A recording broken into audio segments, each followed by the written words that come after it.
Tukishapata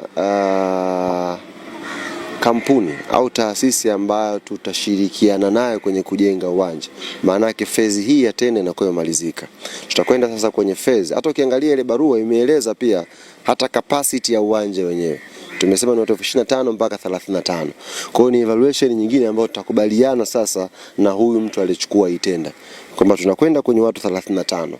35 kampuni gani itakuja kujenga?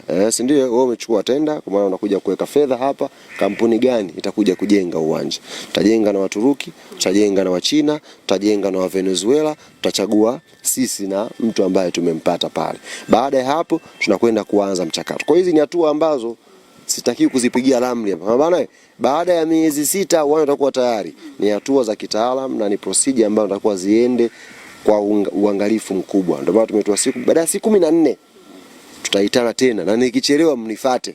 Bwana ulituambia siku 14 mchakato wa tena utakuwa mmeshaukamilisha. Yaani ndio mnisumbue kwa niaba wana Yanga, mtakuwa mnisumbue. Kumeza kipita nifateni, tenda imekuaje? Nini kinafuata? Twende kwa procedure. Kwa mimi napokea taarifa kama tendaji na kuja kuwasilisha kwa wana Yanga. Jambo moja ambalo ni la uhakika, dhamira ya viongozi wetu ni uwanja wa klabu ya Yanga ukamilike haraka iwezekanavyo.